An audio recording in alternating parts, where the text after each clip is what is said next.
They laughed together under the evening sky, hands intertwined, hearts sinking in rhythm with an invisible melody only they could hear. Every word felt like a promise, every glance a reassurance. Plans were made with quiet certainty, dreams whispered as if the universe itself would conspire to make them real. Life felt endless and love unshakable. Then, almost imperceptibly, the warmth began to fade. Conversations that once flowed effortlessly became stilted, laughter shorter, more hollow. The comfort that had existed without words began to feel distant, and one day, as if caught in a sudden storm, it all broke. Hands separated, eyes looked away. Silence replaced everything that had once been vivid.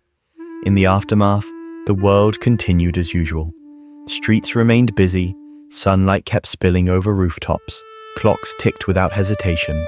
But inside, everything shifted. The mind, unwilling to succumb entirely to the devastation, began to bury the pain. It whispered, "Hold it in. Don't let anyone see. Protect yourself." And so the hurt became invisible, tucked into the corners of memory, tucked beneath routines, tucked even beneath smiles. This is the paradox of repressed pain.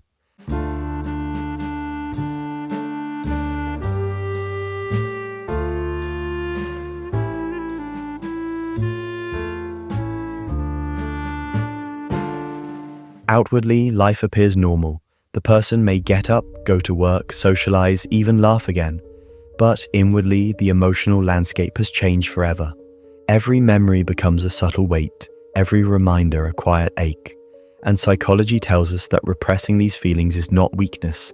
It is the brain's protective mechanism, designed to keep us functional when our emotional circuits are overloaded. Neuroscientists explain this as a form of emotional inhibition. The limbic system, which governs our emotional responses, registers the breakup as a threat to survival. Because humans are wired for connection, the prefrontal cortex, responsible for reasoning and planning, steps in to suppress the full emotional reaction, creating a kind of internal numbness. It's a survival tactic, but it comes at a cost, because the pain never truly disappears. It lingers, quietly shaping thoughts, decisions, and behaviors. People who repress heartbreak often notice it in subtle ways: a hesitation to trust, an unspoken fear of intimacy, a deep-seated anxiety that surfaces unexpectedly. Even minor disagreements can trigger disproportionate reactions because the unresolved grief is still alive, quietly tugging at the edges of consciousness. There's a reason therapists describe this as a silent wound. Unlike an injury you can see, this pain is invisible. It doesn't bleed, it doesn't scream. It exists in micro-expressions, in restless nights, in moments when the mind drifts to what was lost. And while repression allows survival in the short term, the long-term effects are profound. Studies in psychology have repeatedly shown that unprocessed emotional pain can contribute to chronic stress, affect decision-making, and even influence physical health. Yet, despite the scientific explanations, the lived experience is what truly matters. The moments when your chest tightens for no apparent reason, when a song triggers tears you didn't know were still there, when even the smell of a familiar place feels like it belongs to someone else's story. All of this is the psyche signaling what it cannot yet release.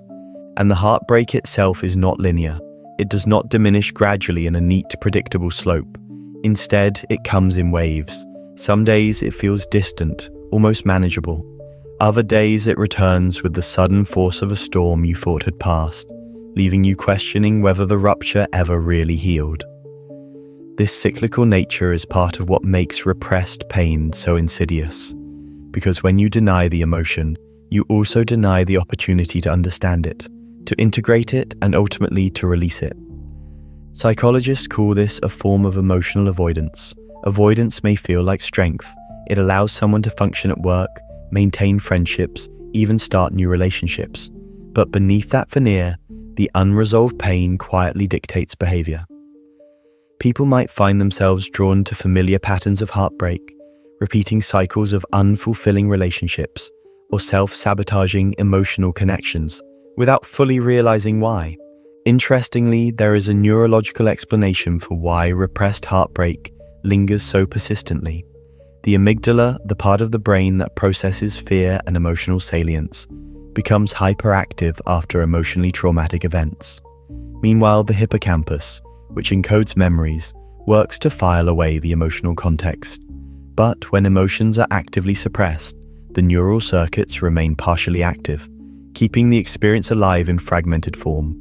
The result is an internal tension, a persistent echo of pain, even when the conscious mind believes it has moved on. And yet, this is where human resilience reveals itself. Repression, as protective as it is, also provides a subtle signal. It is a reminder that the pain exists and that it must eventually be confronted. The very discomfort of living with unresolved emotion, while difficult, can be the catalyst for self-reflection, personal growth, and eventual emotional integration. One of the most common behaviors observed in those repressing breakup pain is what psychologists call emotional compartmentalization. Life continues, events happen, milestones are celebrated, but always in compartments. Joy is experienced here, work is completed there, social interactions maintained elsewhere. Meanwhile, the grief remains sealed in a mental box, occasionally leaking through as irritability, low motivation, or inexplicable melancholy. Over time, this compartmentalization becomes a habit, a coping mechanism that paradoxically maintains the illusion of stability while perpetuating inner unrest. Even memory itself becomes selective. The brain tends to store fragments of emotional intensity rather than a continuous narrative, which is why certain triggers, a song, a phrase, a scent, can suddenly evoke a vivid resurgence of emotion, sometimes stronger than when the event first occurred. These moments are both disorienting and revealing because they expose the emotional work that has never been consciously addressed. And there is a peculiar irony here. The very act of repressing pain can amplify its psychological weight. The more effort someone exerts to suppress thoughts and feelings about the breakup, the more persistent those thoughts can become. Cognitive psychologists describe this as the ironic process theory, where trying not to think about something actually increases the likelihood of intrusive thoughts. It's why a person may tell themselves, "I'm fine, I've moved on," yet their mind repeatedly returns to moments of shared laughter, whispered promises, or the final glance that signaled the end. This is not weakness. It is the deeply human struggle between conscious will and subconscious memory. It is the mind's way of protecting the self while simultaneously crying out for understanding. And acknowledging this struggle is the first step toward breaking the cycle. Repressed heartbreak also shapes relationships that follow. People often enter new connections carrying unprocessed emotions from the past, whether they realize it or not. Attachment patterns can shift, trust can waver, and intimacy can be guarded. While the conscious mind believes the previous love is over, the subconscious mind retains emotional imprints that quietly influence choices, reactions, and even perceptions of new partners. And yet, there is hope. Psychological research shows that bringing these hidden feelings to conscious awareness through journaling, therapy, or reflective practices allows the brain to reprocess the emotions. By labeling the pain, understanding its origins, and integrating it into one's life narrative, the individual can gradually release the grip of unresolved heartbreak. The pain does not vanish instantly, but it transforms, becoming part of a larger story rather than a persistent wound. There is also a paradoxical beauty in repressed pain. Because it is hidden, it often compels introspection, creativity, and emotional depth. Many writers, artists, and thinkers channel the unspoken sorrow of heartbreak into profound expression, turning what was once a source of suffering into insight and connection with others. The pain, when acknowledged and processed, becomes a bridge to empathy, self-awareness, and authentic living. And so, the repressed pain after a breakup is not simply a shadow, it is a signal, a guide, and sometimes a teacher. It whispers truths about attachment, vulnerability, and the necessity of emotional honesty. While the initial impulse may be to bury the ache, understanding its psychological roots and consequences is what allows someone to eventually rise, not just healed, but wiser, more compassionate, and more attuned to the subtle rhythms of human emotion. Even the smallest recognition of this hidden grief, naming it, feeling it, observing it, can initiate change. because as long as the emotion remains unacknowledged, it silently influences thoughts, actions, and self-perception. And as soon as it is recognized, the first threads of liberation begin to weave themselves into consciousness, creating a path toward emotional freedom, integration, and eventually, resilience. The first step toward healing begins with awareness. Recognizing that the pain has been repressed is not a sign of weakness. It is a courageous act of self-honesty. Psychologists often describe this as bringing the unconscious into consciousness. When the mind finally allows itself to acknowledge the hurt, the emotional circuits that were once trapped in silent loops begin to reset. One of the most effective ways to approach this is through journaling. Writing is not merely about recounting events, it is about giving form to the invisible. When you describe your feelings on paper, you externalize the pain, allowing it to exist outside the confines of your mind. This simple act reduces the intensity of the emotion and begins to untangle the knotted threads of memory and grief. Over time, patterns emerge, triggers, recurring thoughts, and emotional responses become visible, and with visibility comes understanding. Another profound method is mindful reflection. Meditation or focused breathing creates a mental space where repressed emotions can surface safely. Instead of avoiding thoughts of the past, one observes them as passing clouds, acknowledging their presence without judgment.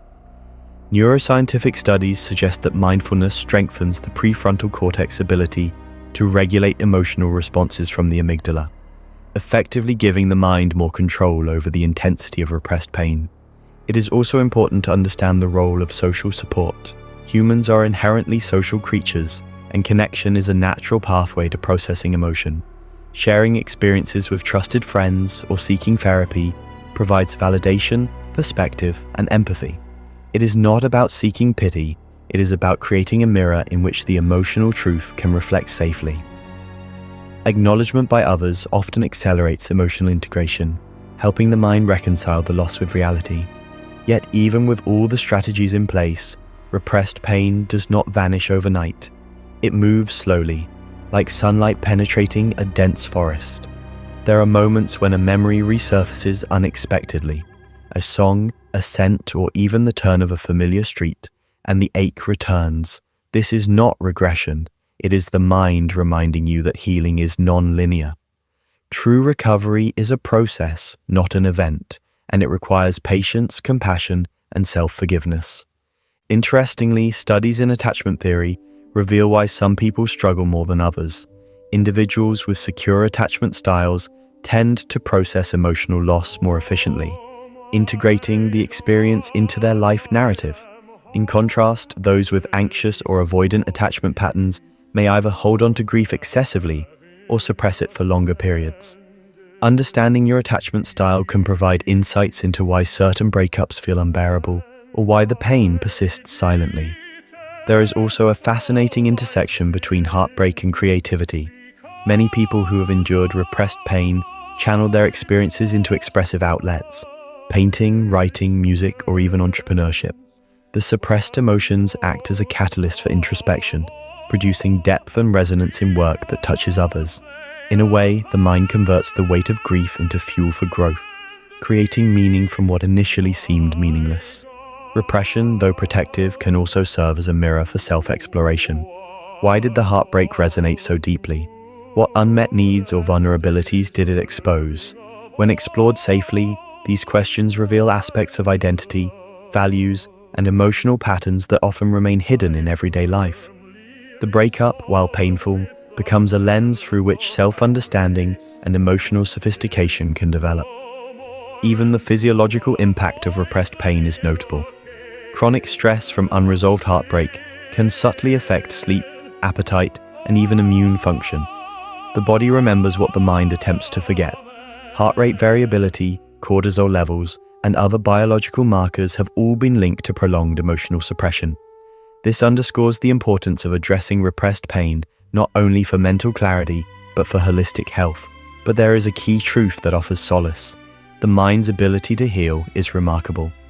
Neuroplasticity allows the brain to reorganize itself over time, forming new pathways and connections. By consciously engaging with repressed emotions, Through journaling, mindfulness, therapy, or creative expression, the mind gradually rewires its responses to past pain. What was once a silent wound can transform into a reservoir of insight, empathy, and resilience. Philosophically, this process reflects a broader human truth. Growth often arises from the friction between vulnerability and strength. The very act of sitting with repressed pain, acknowledging it without self-condemnation, cultivates courage. It teaches that to be human is to feel deeply, to be wounded, and yet to continue moving forward. There is a certain nobility in this struggle, a silent heroism in choosing to face one's own mind when it is most tempting to look away. Emotionally, there is liberation in naming what was hidden. Speaking or writing the truth of your heartbreak, even if only to yourself, dissolves part of the internal tension. It creates a continuity between past and present, allowing the memory to transform from a painful echo into a chapter of personal history. And once this integration occurs, relationships, self-perception, and emotional responses can all align more authentically with who you truly are. There is also a subtle wisdom in accepting that repressed pain is a natural part of human experience. Everyone who has loved and lost carries it to some degree. It is a universal shadow, reminding us that to feel profoundly is to be alive. The key is not to eliminate the shadow entirely, but to illuminate it enough so that it no longer dictates our behavior unconsciously. Through awareness, reflection, and intentional emotional work, the shadow becomes a guide rather than a jailer. In practical terms, small daily practices accumulate into profound change. Allowing a few minutes each day for reflection, acknowledging memories without judgment, and observing emotional responses can dramatically reduce the intensity of repressed pain over time. Intentional routines like gratitude journaling or mindful walking create safe spaces for emotions to surface, be recognized, and gradually released. These are not quick fixes, they are lifelines for sustainable emotional health. Ultimately, the psychology of repressed pain after a breakup reveals a deep truth about the human condition. Emotions are not obstacles, they are teachers. Every ache, every lingering memory, every quiet moment of grief carries insight into attachment, desire, and personal resilience. By confronting the repressed pain, we do not simply move on, we evolve. We learn how to love more consciously, how to relate more authentically, and how to hold both joy and sorrow in a single expansive heart. And so, heartbreak, though silent and repressed, is not an endpoint. It is a threshold to self-awareness, emotional depth, and the quiet mastery of one's inner world. When approached with courage, patience, and reflection, the pain transforms from an invisible weight into a source of insight, strength, and profound human wisdom. In the end, the story is not about losing someone else, it is about reclaiming yourself. Every hidden tear, every suppressed thought, every quiet ache holds the potential to teach, to deepen, and to illuminate the path forward. And when the mind finally allows itself to feel fully, to witness and integrate the heartbreak, the soul discovers a resilience it never knew existed. The pain, once repressed, becomes part of a larger narrative, a narrative of growth, understanding, and ultimately, the quiet realization that even in the depths of loss, life continues to offer moments of beauty, connection, and profound meaning. Because the human heart, though fragile, has an astonishing capacity to heal, to learn, and to love again, not despite its wounds, but because of them.